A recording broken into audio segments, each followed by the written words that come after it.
Ora, bem-vindos a mais um vídeo e como eu tinha dito, hoje vamos falar sobre Edmund Burke e sobre o seu grande trabalho, Reflexões sobre a Revolução em França. Mas antes de irmos ao livro que eu vou hoje apresentar, vamos ver um pouco o que é que significa a Contra-Revolução. Porque Edmund Burke é um dos autores que está referido na Contra-Revolução. Então, o que é que podemos dizer sobre a Contra-Revolução? A Contra-Revolução, pela sua definição, são todos os grandes pensadores que se opuseram aos princípios fundamentais da Revolução Francesa de 1789. Portanto, os princípios sobre os quais estão sustentados a Revolução Francesa são precisamente esses princípios que os contra-revolucionários vão lutar. Nós temos que perceber que a Revolução Francesa de 1789 é um marco muito importante porque abre um novo caminho para a emancipação de toda a humanidade. Se nós hoje temos uma humanidade completamente emancipada, não é? O homem completamente liberto de qualquer princípio, de qualquer tradição. Portanto, tudo isso vem das ideias da Revolução Francesa. Que essas ideias não começam em 1789, elas vêm de trás, vêm de pensadores que vão criar as condições para que, portanto, as ideias de 89, das luzes, se vão impregnar em toda a França e depois em toda a Europa e praticamente em todo o mundo. Então houve um grupo de homens, grandes pensadores, que se opuseram a esta visão. Foram então chamados os contra-revolucionários. E atenção, porque há aqui várias definições. Temos a definição do conservadorismo, a definição do reacionarismo, a definição, e temos também a monarquia, não é? Todas essas coisas não são sinónimos, não são coisas iguais. Por exemplo, nós tivemos pensadores, grandes políticos, que combateram as ideias da Revolução, mas que não eram contra-revolucionários. Por exemplo, François Sulot, Antoine Rivarol, Jean-Joseph Mounier, Pierre-Victor Malouet. Esses pensadores opuseram-se à Revolução de 1789, mas não eram contra-revolucionários, porque eles na prática queriam a mesma, portanto, um suporte republicano, queriam a mesma, eram a favor do liberalismo, não é? Do primeiro liberalismo clássico económico do século XVIII, não é? Portanto, eram a favor dessas ideias, mas não eram a favor de outras ideias que a Revolução Francesa trazia, não é? Que os grandes pensadores que criaram as condições para que a Revolução Francesa traziam. Depois temos os reacionários, que eram uma visão pejorativa, não é? Uma visão que não era assim muito boa, porque a própria palavra reacionário é uma palavra com uma má conotação, que vinha da Igreja Católica, que os próprios revolucionários é que, portanto, é que designaram essa palavra, os reacionários, e foi depois, foi em 1800 e tal, 1860, que essa palavra apareceu. Nem sequer foi no século da Revolução Francesa. Depois temos a palavra conservadorismo, que também é outra coisa. Pode haver conservadores contra-revolucionários, como pode haver conservadores que não sejam contra-revolucionários.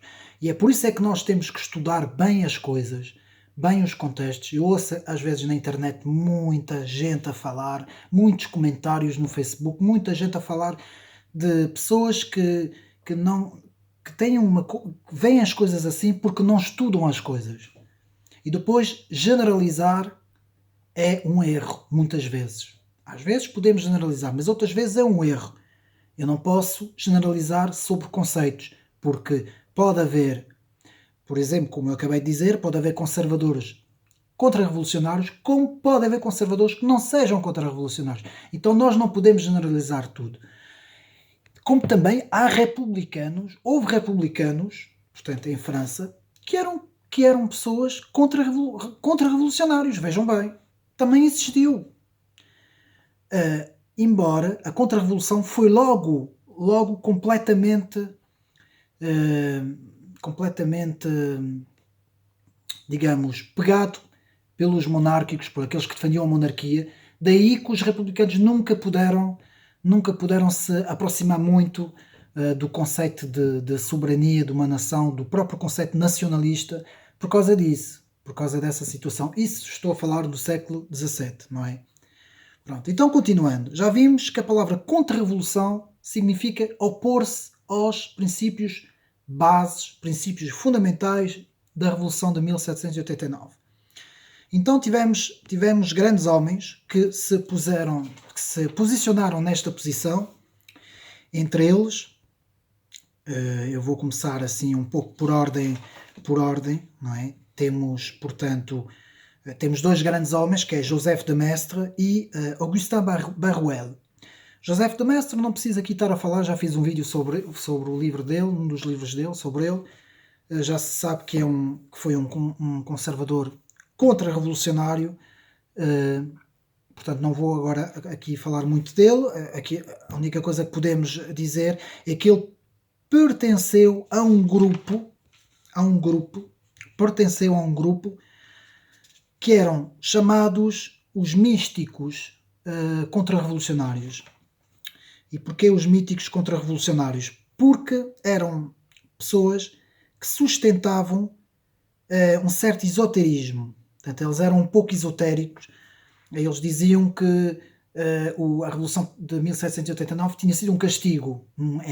Deus estava a castigar o povo em França com essa revolução. Eram místicos. Portanto, alguns deles até faziam parte de sociedades herméticas, sociedades maçónicas, e portanto Joseph de Maistre até fazia parte desse grupo. Augustin Barruel foi portanto, não era padre, era um abade. Ele se opôs principalmente às sociedades maçónicas e aos grandes salões que, por essa altura, não é, se debatiam as ideias de 1789, as ideias das luzes. E então Augustin Barruel vai escrever uma obra em que vai dizer que é a maçonaria responsável pela Revolução de 1789. São eles que foram esses pensadores que prepararam os alicerces para que se desse a Revolução Francesa. Depois temos Bonald, muito importante, Luís de Bonald, o Visconde Luís de Bonald, um personagem muito importante, era um homem muito educado e que tinha um pensamento muito bem sistemático, não é? Ele vai ter um importante papel na universidade, depois mais tarde na França de Napoleão, vai ter um papel muito importante. E era um homem que defendeu sempre aquelas ideias sistemáticas, muito organizado, ele não teve tanto sucesso como Joseph de Maistre, porque era um homem era mais dado à ação. Joseph de Maistre e os místicos herméticos contra-revolucionários eram contra a ação. Eles eram mesmo contra a ação política. Não, Luís de Bonald era, portanto, alguém que era a favor de uma ação política contra os princípios da Revolução. Pronto, isso foram mais ou menos para nós situarmos os principais que se opuseram, portanto, aos ideais da Revolução Francesa, chamados os contra-revolucionários, e depois temos Edmund Burke, que eu vou agora falar sobre o livro de Edmund Burke. Mas antes, quero falar de um autor que se chama Johann Gottfried von Herder, muito importante.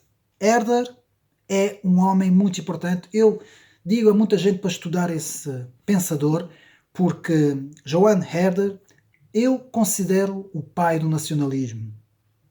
E vou repetir, eu considero Johann Gottfried von Herder um dos pais do nacionalismo.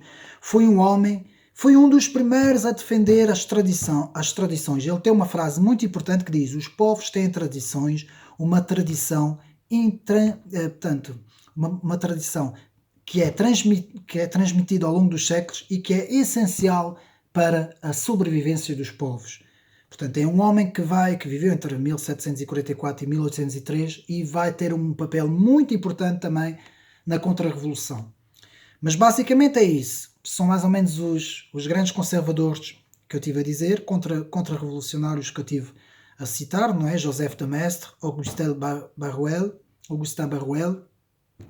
Louis de Bonald e Edmund Burke. O que é que podemos dizer um pouco mais?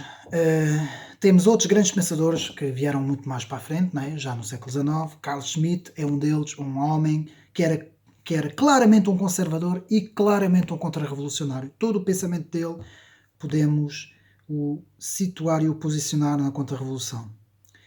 E tivemos muito mais contra-revolucionários, que agora não vale a pena estarmos aqui, portanto, a dizer.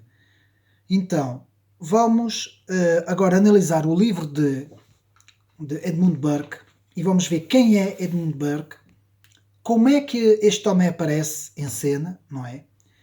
Qual vai ser o pensamento dele e estudar a obra principal que ele escreveu, que eu tenho aqui, eu vou mostrar agora, que é Reflexões sobre a Revolução em França. Portanto, isto é uma obra essencial para percebermos o que é que se passou na Europa e em França, quais foram os caminhos que nos levaram até aos nossos dias. Então, quem é Edmund Burke? Portanto, Edmund Burke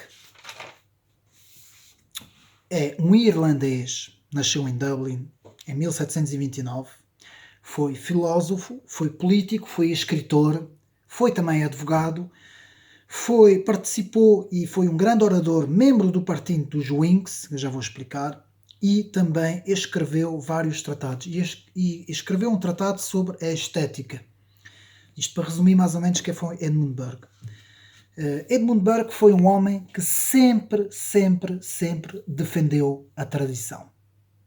É isso que é a ter em conta. E foi um dos primeiros, como o Herder, a defender os princípios da tradição. Na monarquia, ao longo dos vários séculos, não é? Em Portugal também é a mesma coisa, podemos dizer que os reis, não é? Todos os que faziam parte, não é? Da corte do rei, sempre eram pessoas que realmente se baseavam, eram pessoas tradicionais, não é? Eram tradicionalistas, não é?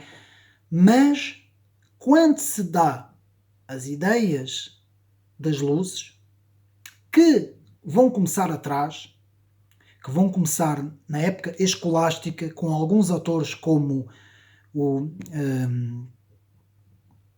Guillaume de Ockham, que são os nominalistas, que vão já afastar todo o pensamento de Deus e começam a centrar o pensamento nas coisas palpáveis, nas coisas, nos fenómenos, não é? Isso é filosofia, não é? Naquilo que nós podemos ver à nossa frente, não é? Que só existe este mundo, que só as coisas que nós vemos, que não existe esta esfera superior, metafísica, não é? Em que existe a esfera das ideias, em que as coisas têm nomes, não. Nós é que damos nomes às coisas. Então, eles começaram a afastar completamente o homem das coisas conservadoras, das coisas tradicionais, e isto vai chegar ao século XVII com René Descartes, o filósofo René Descartes, que vai ele, portanto, dar o golpe da machadada, não é? Centrar o homem, centrar Deus, tirar o homem de Deus e centrar o homem no próprio homem. Portanto, o homem passa a ser ele o pensante, ele o centro de todas as coisas. Mas como é que as ideias das luzes em França, onde é que elas têm origem, não é? Têm origem em 1680, numa questão muito importante que houve em França, que se chamou La Querelle des Anciens et des Modernes. Eu vou traduzir que é a questão dos antigos e dos modernos, o confronto entre os antigos e os modernos. Na Academia Francesa houve um debate muito grande entre os escritores, na literatura e na filosofia, em que se debateram que tudo o que era antigo, tudo o que era clássico, tudo o que vinha dos grandes clássicos, não é?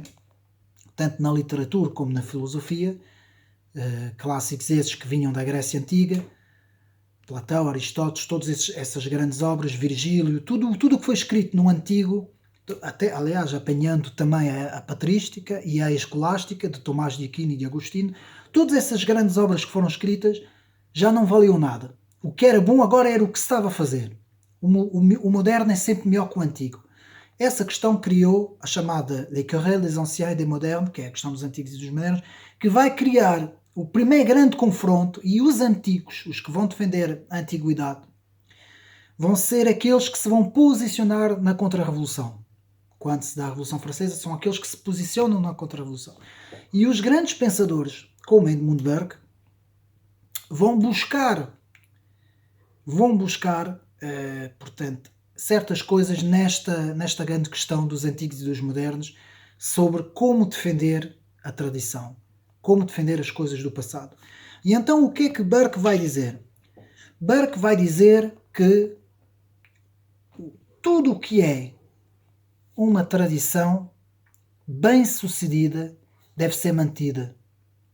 Portanto, quem chegar e quiser fazer tudo de novo, não pode fazer. Porque ao fazer isso, vai destruir os alicerces de uma sociedade. É isso que Edmund Burke vai criticar na Revolução Francesa. E nós temos que ver que Burke, quando Burke escreve este livro, ainda não tinha havido a segunda fase da Revolução Francesa, não é? Aquela revolução do terror, chamada época do terror, não é? Quando se dá aquelas mortes, aquelas execuções todas, não é? Nessa altura, Burke ainda não tinha visto, mas Burke vai ter uma previsão dessas coisas todas. É fantástico como é que este autor vai ter uma visão. Ainda não tinha acontecido, mas ele vai já dizer aquilo que seria passar. Assim como, por exemplo, Alex de Tocqueville tinha tido no seu tempo, não é? Tinha tido também ele, não é? No século XVII, no século XVIII, tinha tido a visão, não é? Tinha tido a visão de que iria haver um poder na América e um poder na Rússia, na União Soviética. Já naquele tempo, Alex de Tocqueville tinha tido essa visão. Edmund Burke tem também a mesma visão. Tem a visão de que a Revolução Francesa vai devorar os seus próprios filhos. Vai se tornar uma revolução despótica que vai matar toda a gente, que vai destruir todos os alicerces da sociedade, todas as tradições, todos os princípios, todos os valores, tudo o que tinha construído, toda a monarquia em França vai ser completamente aniquilado pela Revolução Francesa. E nós podemos ver essa profecia na página 38 do seu trabalho. Portanto, eu vou ler aqui a passagem, uma passagem fantástica em que Edmund Burke diz o seguinte: as reflexões da Revolução em France são escritas antes do período do terror, antes da condenação e morte do rei, antes da expropriação das famílias nobres, antes de um general tomar conta dos seus destinos, antes das invasões francesas. Burke prevê tudo isso com perfeita clarividência. Isto está na introdução do livro, não é? Portanto, a tradução, que é feita por uma autora que é Ivone Moreira, não é? E Burke consegue ter essa visão completamente. Este trabalho foi editado em 1790, quando esta obra é publicada. Portanto, esta obra, reflexões, portanto, sobre a Revolução em França. E Burke vai falar de muito mais coisas. Burke fala nos chamados, bem conhecidos, pequenos pelotões. O que é que Burke quer dizer com isso? Pequenos pelotões são todos os alicerces da sociedade. São as igrejas, é a sociedade civil, são as associações entre cidadãos, são todos aqueles, são os grupos. Por exemplo, quando um grupo de cidadãos se vai reunir para fazer uma petição, não é? Para fazer uma petição, isso são os pelotões da sociedade. Para que não haja um Estado despótico que venha esmagar o indivíduo, não é? Para que não seja o indivíduo face ao Estado sozinho. Portanto, Burke vai falar dessa sociedade civil, vai falar desses pequenos pelotões, da importância da religião, da importância das associações, da importância da própria escola, da importância dos cidadãos se unirem e criarem, fazerem eles associações, não é? E Alex de Tocqueville também tinha visto isso no seu trabalho Democracia na América, não é? O que é que podemos dizer mais? Continuando nesta linha.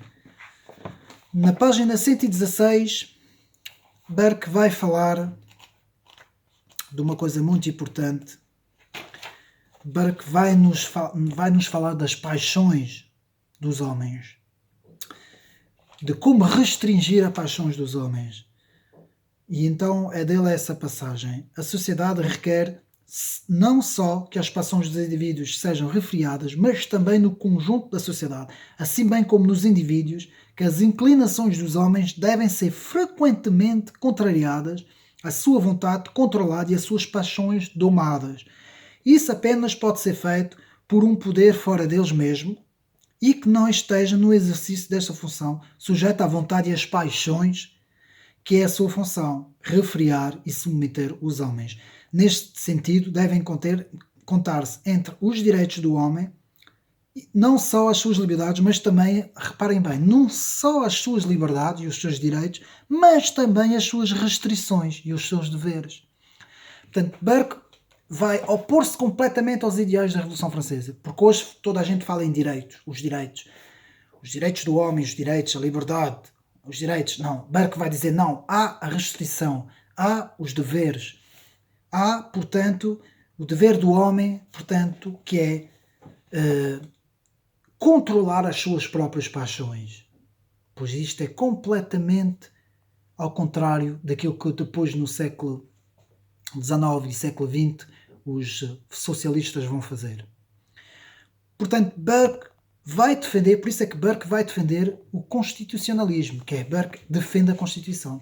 Ele diz que é mais importante uma Constituição que as paixões dos homens, porque a Constituição escrita, se ela for para proteger os indivíduos contra o Estado e ao mesmo tempo para não tornar também os indivíduos num aglomerado de fanáticos revolucionários que vão decapitar e matar o rei e a rainha, como aconteceu na Revolução Francesa, Burke vai falar num poder para restringir as paixões. E eu acho que isso é muito importante. Em todos os domínios, na política e na filosofia, tem que haver um resfriar das paixões. Tem que haver uma moderação. Tem que haver, que é aquilo que a esquerda não faz, não é? E que é aquilo que, a meu ver, no conservadorismo é muito importante, que é, nós temos noção que o homem é, por natureza, um ser que anseia o poder. E, se for preciso, vai passar por cima de toda a gente para ter esse poder. É isto que aconteceu com o comunismo, é isto que aconteceu com o socialismo, é isso que aconteceu com o nazismo também, não é? Portanto, é passar e matar toda a gente para ter o poder. E justamente Burke vai falar na Constituição, na restrição, haver alguma coisa para bloquear esta paixão que os homens têm. E Burke, no seu tempo, em 1700 e tal, antes de haver a segunda parte, como eu disse, da Revolução Francesa, Burke vai ter essa visão. Ele vai ver, enquanto que, portanto, Burke fazia parte, não é, do partido dos Whigs, e toda a gente ficou espantado nessa altura. Como é que Burke está a criticar a Revolução Francesa? É a melhor coisa que existe, que está acontecendo na Europa, é a Revolução Francesa. E Burke disse, não, meus amigos, vocês não estão a ver o filme. Vocês não estão a ver o que é que aquele vai dar. Mas tu, como é que é possível? Tu foste defensor da Revolução Americana, 1776, também apoiaste a gloriosa Revolução de 1688. Como é que é possível agora um homem como tu vir aqui dizer que a Revolução Francesa vai ser... Pois, mas as outras duas revoluções foram feitas segundo uma Constituição, foram feitas segundo uma restrição, não é? De poderes, foram feitas moderadamente. Embora a Revolução Inglesa também, nós sabemos, não é? Também houve mortes, não é? Também sabemos o que é que aconteceu. Mas Burke já não estava a gostar. Claramente Burke já não estava a gostar. E todos ficaram... É claro que o Story ficaram todos contentes, não é? Este homem agora está do nosso lado, mas nunca perceberam muito bem porque ele sempre fez parte dos Whigs e, portanto, aquilo foi um bocado confuso na altura. Simplesmente Edmund Burke viu o perigo daquilo que é chamado a tábua rasa. E eu vou explicar. Numa das suas passagens, portanto, que eu tenho aqui, para ser mais rápido,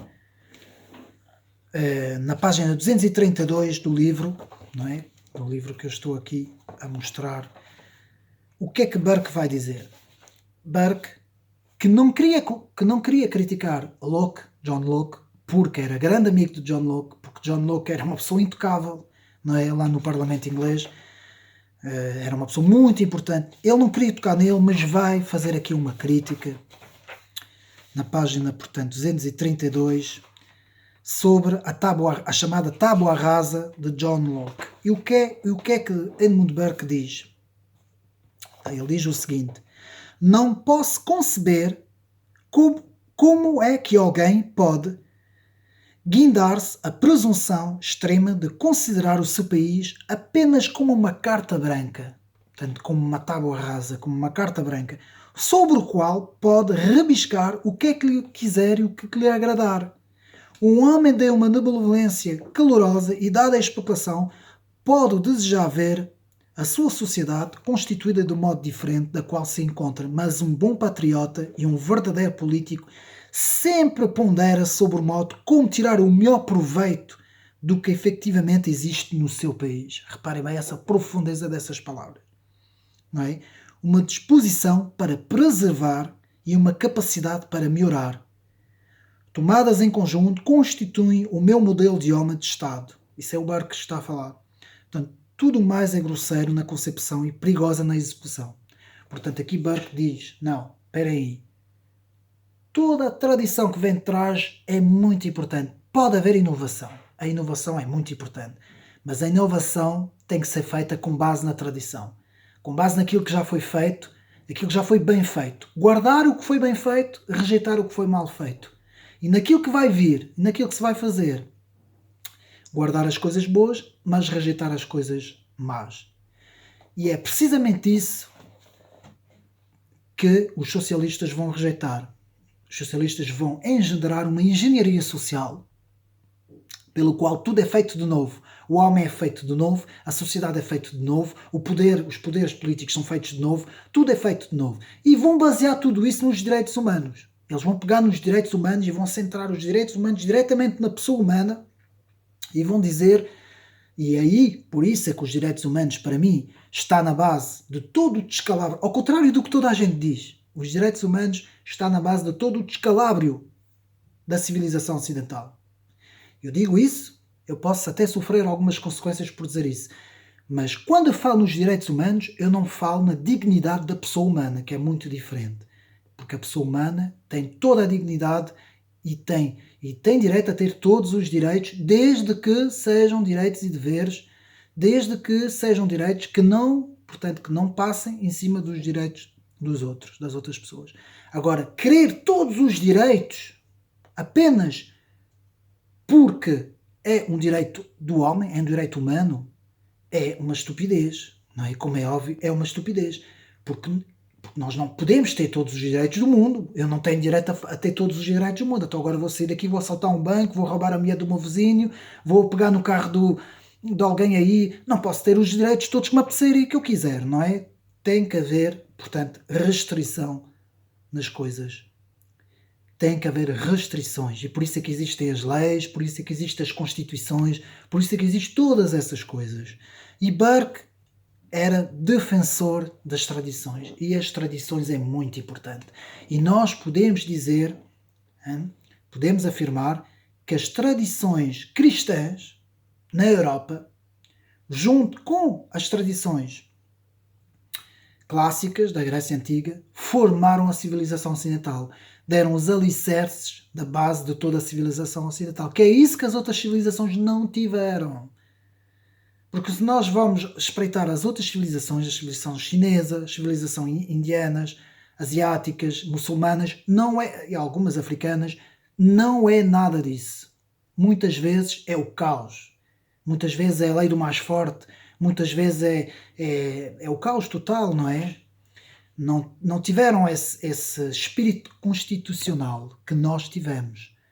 E John Locke, ao fazer a divisão dos poderes, teve uma boa visão. Portanto, não critico a parte de John Locke, de Montesquieu e desses autores que foram muito inteligentes e que tiveram essa visão da divisão dos poderes, para que os poderes sejam independentes, mas depois caíram no erro dos direitos humanos, caíram no erro da emancipação do indivíduo, principalmente John Locke, e é isso que Burke se opôs. Burke falou dos antepassados. Há aqui uma passagem muito importante, que é uma das mais conhecidas de Edmund Burke, que é esta aqui, que é na página 160, portanto, na página 160, Edmund Burke vai falar. Este livro é muito importante, eu aconselho mesmo a compra deste livro. Vai falar a seguinte passagem: o Estado é uma parceria em toda a ciência, em toda a arte, uma parceria em toda a virtude e em toda a perfeição. Com os fins de uma tal parceria não pode ser obtida em muitas gerações. Torna-se uma parceria não apenas entre aqueles que estão vivos, mas entre aqueles que já estão mortos e aqueles que ainda vão nascer. Portanto, Burke faz aqui uma visão entre aqueles que viveram no passado e que já estão mortos e aqueles que vão viver e aqueles que vivem. Tudo está interligado. Nós não podemos apagar tudo que está para trás e começar uma coisa nova. Todo o projeto que quer começar do zero uma sociedade está consignado ao falhanço total. Portanto, a ONU quer fazer isso, a Revolução Francesa quis fazer isso, a União Soviética quis fazer isso, o próprio Partido Nacional Socialista Nazi na altura também quis fazer isso, e muitos quiseram fazer isso e foi sempre fracasso. As tradições, o legado do passado é o mais importante numa sociedade, porque é isso que permite ver os erros, é isso que permite ver o que foi bem feito e o que foi mal feito, o que é que nos trouxe benefício, o que é que não trouxe benefício. Eu não compreendo como é que a União Europeia, como é que a Constituição da União Europeia não tem uma vírgula, não tem um ponto sobre a sua história, sobre o cristianismo, sobre o legado da Igreja. Nada, zero. É como se nada existisse. E eu não consigo compreender. Até hoje não consegui compreender. Muita gente falou sobre isso, muita gente ainda debate sobre essa questão e ninguém percebe. Portanto, continuando, Burke vai falar sobre aqueles que vão destruir a nação francesa. Na página 263, já na parte do fim, Edmund Burke vai falar sobre os destruidores da França. E o que é que ele diz? A política destes vencedores bárbaros que desprezam um povo, subjugando-o e insultando os seus sentimentos, tem sido sempre destruir, tanto quanto lhe é possível, todos os vestígios do antigo país. Eu vou repetir. Tem sido sempre